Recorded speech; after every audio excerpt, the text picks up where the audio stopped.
Welcome to SR media. Adilabad జిల్లాలో మూడో విడత రుణమాఫీ కాని రైతులు ఆగ్రహించారు. సీఎం రేవంత్ రెడ్డి దిష్టిబొమ్మను శివయాత్ర నిర్వహించి దగ్నం చేశారు.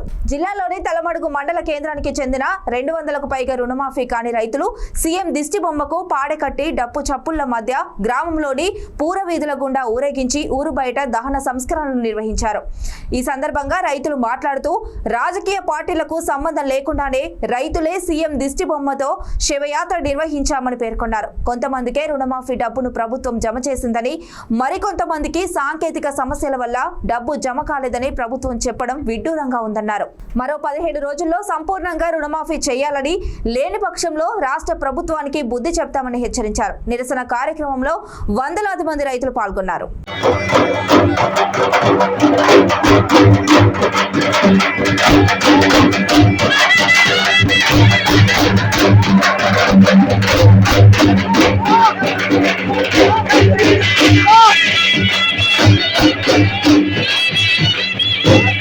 తలమడుగు మండల రైతుల మందరం కొన్ని వందల మంది రైతులను ఈరోజు గౌరవ సీఎం రేవంత్ రెడ్డి గారి దిష్టిబొమ్మకు శివయాత్ర చేసి ఇక్కడ కాలబెట్టడం జరిగింది. మేమేంది అంటే ఏదో రాజకీయ పార్టీ పరంగా ఇక్కడ మేము ఈ కార్యక్రమం చేపట్టలేదు. కొత్త రాజకీయం అనేదైతే లేదు. ఓన్లీ ఫార్మర్స్ రైతుల పక్షాన శివయాత్ర తీసుకెళ్ళబెట్టిన ఒకటే డిమాండ్. ఎటువంటి షరతులు లేని 2 లక్షల రుణమాఫీ ఏమైంది? డిసెంబర్ 9 అన్నావు, ఆగస్టు 15 అన్నావు, మరి ఎక్కడ పోయింది? ఆగస్టు 15 2024 అయితే అయిపోయింది, ఇవాళ 17. మరి ఏ రైతుకి ఇక్కడ ఉన్న రైతుకి ఎవరికి రుణమాఫీ కాలేదు? మరి మీరైతే చెప్తా ఉన్నారు మీ అపోజిట్ వాళ్ళకు మీరు ఎలా పోయి కొన్ని కావుండి మేము రుణమాఫీ చేసినాం. మరి మేము అడుగుతూ ఉన్నాం అధికారంలో ఉన్న వాళ్ళకి రుణమాఫీ చేయమని ఏ రైతు వచ్చి మీ దగ్గరికి వచ్చి అడగలే, రాహుల్ గాంధీ దగ్గరికి వెళ్ళి అడగలే, రేవంత్ రెడ్డి దగ్గరికి వచ్చి అడగలే. 2 లక్షల రుణమాఫీ ఏకకాలంలో చేస్తాం, డిసెంబర్ 9 సంవత్సరం చేస్తాము.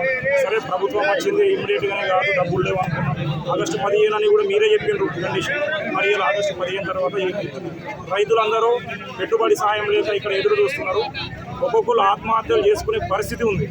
మేము ఒక్కటే చెప్తా ఉన్నాం, ఈ ప్రభుత్వానికి ఇప్పటికైనా స్పందించి ప్రతి రైతుకు మీరు ఏదైతే మేనిఫెస్టోలో పెట్టినో రేషన్ కార్డు ఇంకా ఏవో కండిషన్స్ సొల్లు కబలు కాకుండా ఓన్లీ పట్టేదారు పాస్బుక్ ఎవరికైతే ఉన్నదో ఆ ప్రతి రైతుకు 2 లక్షల రుణమాఫీ చేయాలి.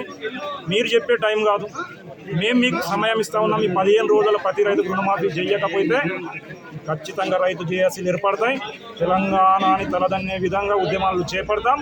నిన్న ఒక మంత్రి ఇంటర్వ్యూ చేసిన ఆర్టీవీలో మన వ్యవసాయ శాఖ మంత్రి తుమ్మల నాగేశ్వరరావు గారు ఏం చెప్తా ఉన్నారు? రైతులకు రుణమాఫీ చేస్తామంటున్నారు. తుమ్మల నాగేశ్వరరావు గారిని ఒక్కడే అడుగుతున్నాం మేము, మరి తెలంగాణ రాష్ట్రానికి వ్యవసాయ మంత్రిగా లేకపోతే ఏదైనా బ్యాంకు ఆర్బీఐ కింద మేనేజర్గా ఉన్నాం, పైన ఉన్నాయి కట్టమా రైతులు ఇష్టం, మా ఇష్టం.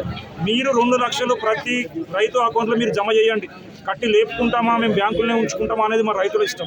కాబట్టి ఇవన్నీ కథలు చెప్పి రైతులను ఆత్మహత్యలు చేసుకునే విధంగా ప్రోత్సహించే ప్రకటనలు చేయొద్దు. 15 రోజుల 2 లక్షల రుణమాఫీ చేయాలి. ఈరోజు దిష్టిబొమ్మ దానమే చేసినాం. మళ్ళీ ఒకవేళ రైతులను మోసం చేసే ప్రకటనలు వస్తే మాత్రం ఖచ్చితంగా ప్రభుత్వంలో ఉన్న వాళ్ళని అడుగుతాం. ప్రభుత్వంలో ఉన్న పార్టీని మేము విమర్శించాల్సి వస్తుంది. కాబట్టి ఖచ్చితంగా వాళ్ళను కూడా ఊళ్ళకు రైతుల పక్షాన రానియం. రైతులకు కూడా నేను విజ్ఞప్తి చేస్తాము, మనకు పార్టీలద్దు, మనం రైతుల పక్షాన రైతులుగా మనం పోరాడదాం. రాష్ట్రాన్ని తెచ్చుకున్నాం, అప్పుడు మన రైతులకు గుర్తింపు రాలే. కానీ ఈసారి ప్రతిసారి మోసం జరుగుతుంది. గమనించండి, రైతులుగా ఏకతాటిపై ఉందాం. ప్రతి రాజకీయ పార్టీకి ఎదురున్న రైతులను మోసం చేసిన వాళ్ళని ఈ సందర్భంగా విజ్ఞప్తి చేస్తూ రైతుల ఐక్యత, రైతుల పట్ల ప్రభుత్వ ద్వంద్వ వైఖరి